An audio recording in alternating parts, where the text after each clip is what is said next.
All right, welcome everybody. It's a nice crappy day outside, so I figured I'd throw out another video today. This one is on my Smith & Wesson heavy duty. This one here is manufactured around 1946-47. It is a transitional model. You can tell by the hammer shape, and it's got the long action versus the short action that was introduced in the late 40s, early 50s. Part of the serial number, this one, like I said, I dated it to 46, I believe. It is a 38 special, and the Smith & Wesson called it the heavy duty, the 3844, which means it's a 38 caliber revolver built on a 44 caliber frame. So it is an end frame revolver chambered in 38 special. The model came out in the early 30s. It was kind of Smith & Wesson's answer to the crime that was going on at the time, and you'll hear a lot of people talk about the organized crime and gangsters back in the day using body armor, and the 38 specials the police used weren't up to the task of penetrating car bodies and whatnot, and all that. But the bottom line is this revolver is basically built to shoot a hopped up 38 special cartridge. So typically your 158 grain, say, plus P rounds of the day are probably supposed to be moving around 850 feet per second or so. They're a little bit hotter than what we would consider today, but nonetheless, the 3844, the heavy duty revolver, was capable of withstanding the higher pressures. So with the bigger cylinder and the more distance between the cylinders, or the chambers on the cylinder, helped it withstand higher pressures. And the cartridge was souped up to around 158 grains bullet at around 1,050 feet per second, give or take, depending on what information you read and from what time period it is.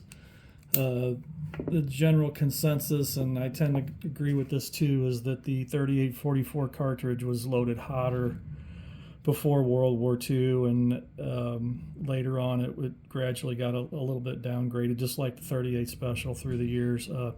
It was discontinued, at least in production. I can't say for sure what year, but sometime in the 50s, I believe they stopped making this revolver, maybe into early 60s, I'm not sure, but it basically ran from around 1930 to 1955-ish, give or take.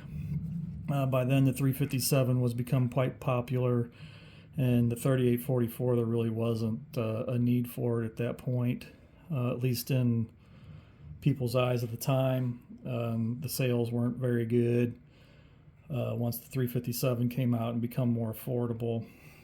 But this revolver basically preceded the 357 and the registered Magnum that came out in the mid-30s. Elmer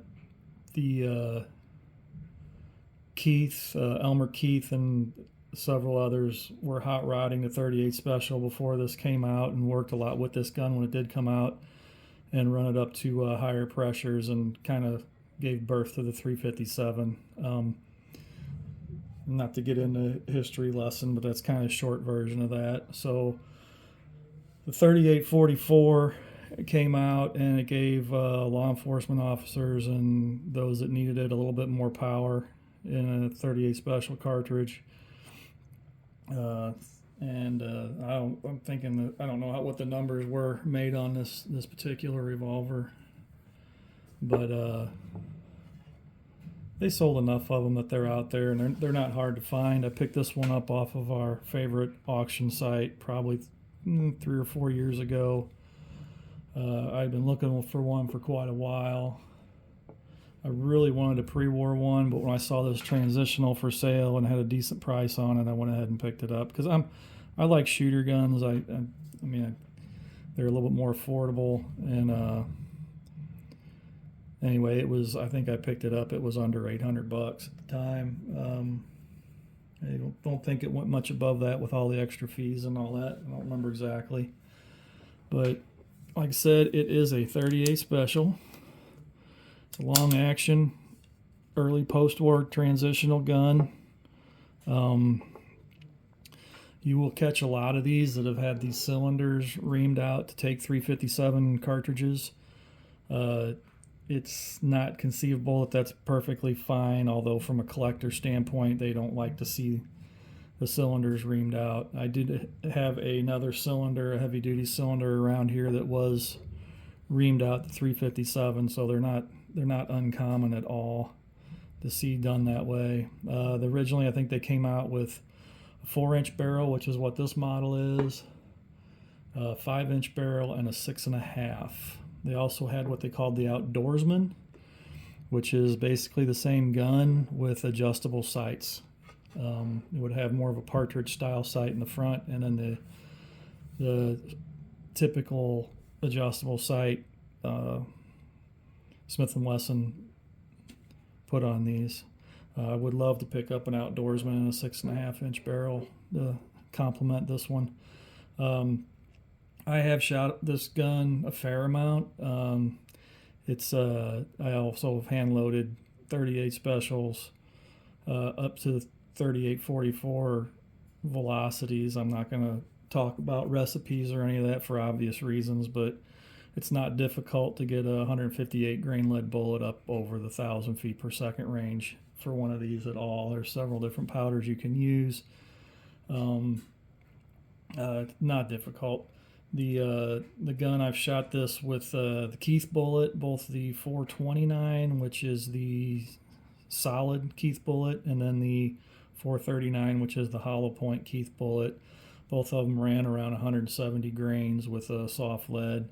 And then the Spear 158 grain hollow point, all of those rounds I've run through this gun, or bullets I should say, clocking significantly over 1,000 feet per second with no issues whatsoever.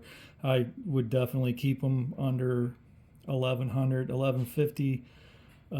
That's kind of the peak, I would say, on a gun like this. And obviously, if you were ever to experiment with those loadings, it's wise to only shoot them in original 3844 revolvers, Outdoorsman or heavy duty, or a 357 chambered gun. You don't want to get them mixed up with your regular 38 special loads and put them through an older 38 special revolver, and make sure they're marked well, because you never know who can end up with them and inadvertently stick them in a gun they shouldn't be in. So you got to really take some care if you're going to experiment with this cartridge. I don't keep a lot of extras around for that reason, but the ones I do have are marked for heavy duty and 357 use only in the boxes. I don't know if there's a whole lot more to talk about on this. There's a lot of information you look up on the web with the heavy duty revolver. It's an N frame, so it's a pretty good sized gun, and being chambered in 38 special, just running regular 38 special pressure rounds through it, it's a pussycat to shoot.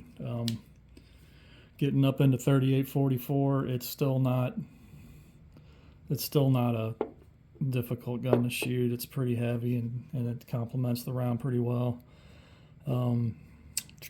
This gun here is all original finish, original grips.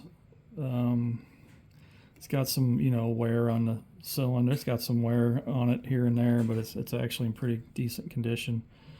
It's got some nicks around the cylinder and whatnot, but like I said, I've shot this gun and it shoots pretty good for what it is, for the open sights and all that. But it's like I said, it's what you call a transitional Smith. So anyway, if anybody's got anything that they want to add in the comments or questions or correct me on anything, please feel free to do so. Give a quick little shot of this revolver. Give a good look at it before we wrap it up. And I've been kind of not knowing what direction to go with these videos, so I'm just kind of grabbing stuff that I think's interesting out of my safe. And I do have a few Smiths that I'll probably share with everybody. But that is the 1946 manufacturer Smith & Wesson heavy duty 4-inch barrel.